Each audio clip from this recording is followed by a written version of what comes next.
Maranata, meus irmãos, tudo bem? Falem comigo. Vamos meditar sobre o Reino de Deus. Antes da gente começar, vou fazer a indicação de umas literaturas que eu já fiz em vídeos anteriores. O livro Escatologia Essencial, do Vitor Vieira, o livro O Rei da Páscoa, do Travis Snow, o livro Do Sinai a Sião, do Joel Richardson, e o livro Quando o Judeu Governar o Mundo, do Joel Richardson.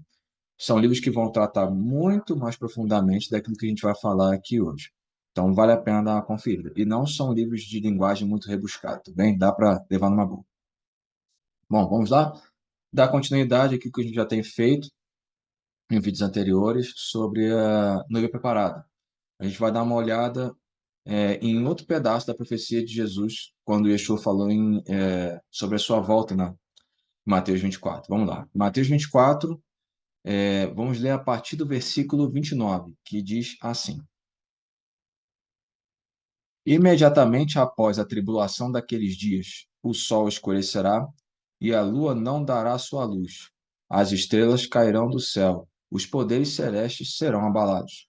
Então aparecerá no céu o sinal do Filho do Homem, e todos os povos da terra se lamentarão e verão o Filho do Homem vindo sobre as nuvens do céu, com poder e grande glória. É, no primeiro vídeo eu falei sobre, separei em sessões, né, os assuntos que Jesus ia falar aqui em Mateus 24, e nós chegamos a esse último pedaço da profecia, que é Mateus 24, do versículo 29 ao versículo 31, que ele fala especificamente do dia do Senhor, da sua volta, da sua manifestação. Quais sinais que ele dá aqui do seu retorno? Bom, vamos lá. Ele fala que é após a grande tribulação, ele fala que o sol e a lua não vão iluminar a terra, as estrelas vão cair, um sinal no céu, que é ele vindo com uma comitiva real, e a reunião dos eleitos, que basicamente ele está fazendo uma alusão à ressurreição dos mortos. Bom, eu sei que existem teologias que falam que Jesus vai vir antes e vai arrebatar a igreja antes. Bom, ele falou que só volta após a grande tribulação. Mas vamos olhar um pouquinho mais isso com outros textos aqui. Em Mateus 24, versículo 31, Jesus fala de uma trombeta. Vamos ler. E ele virá, está falando do Filho do Homem, e ele enviará os seus anjos com grande som de trombeta, os quais reunirão os seus eleitos dos quatro ventos, de uma a outra extremidade dos céus. Agora vamos ler também 1 Coríntios capítulo 15, versículo 51, que diz assim: Eis que eu digo um mistério, nem todos dormiremos, mas todos seremos transformados em um momento, em um abrir e fechar de olhos, ao som da última trombeta, pois a trombeta soará, os mortos ressuscitarão incorruptíveis, e nós seremos transformados. Vamos ler também 1 Tessalonicenses, capítulo 4, versículo 16, que diz assim: Porque dada a ordem, com a voz do arcanjo e o ressoar da trombeta de Deus, o próprio Senhor descerá dos céus, e os mortos em Cristo ressuscitarão primeiro. Depois nós, o que estivermos vivos, seremos arrebatados com eles nas nuvens, para encontrar com o Senhor nos ares. Assim estaremos com o Senhor para sempre. Você percebeu que houve uma menção, mais uma vez, em todos esses textos que falam sobre a volta de Yeshua, a volta de Jesus, de som de trombeta. Por que isso é importante? Por causa da sequência dos fatos que é apresentada em Apocalipse. Vamos lá. Em Apocalipse aparece 3 seções de 7. Os selos, 7 selos, as 7 trombetas e as 7 taças. Os 7 selos vêm de Apocalipse 6 até o Apocalipse 8. As 7 trombetas vão de Apocalipse 8 até Apocalipse 11. A grande tribulação ela começa no primeiro selo, que é o primeiro cavaleiro, é um cavaleiro branco com um arco na mão, que é o anticristo. Por que é importante a gente entender isso? Porque toda a profecia ligada aqui à ressurreição dos mortos, arrebatamento da igreja e à volta de Yeshua, à volta de Jesus, estão ligadas ao som de trombeta. Ou seja, mais claramente a gente consegue perceber que Yeshua, Jesus, volta após esse período da grande tribulação, no período das trombetas.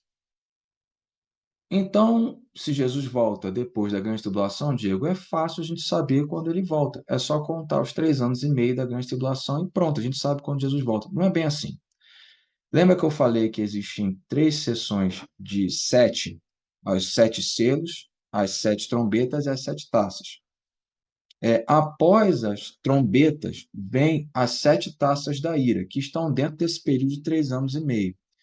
Ou seja, não dá para saber quando que Jesus volta, mesmo sendo após a grande tribulação, porque após esse período da tribulação vem o período das taças da ira de Deus.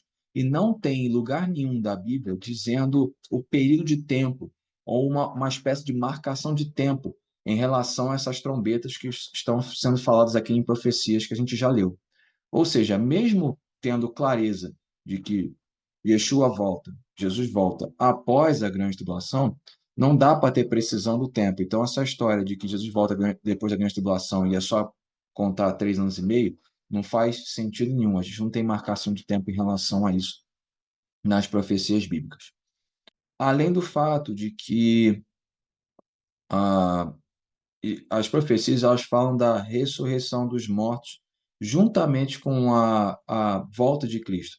Esse evento aparece em Apocalipse 19 e Apocalipse 20, ou seja, depois do período da grande tribulação e depois do período das taças. Então, não dá para a gente conseguir cravar esses 3 anos e meio, e mesmo Jesus dizendo que volta depois da grande tribulação, a gente não consegue ter precisão de tempo nenhum. Como ele mesmo disse, não dá para saber o dia.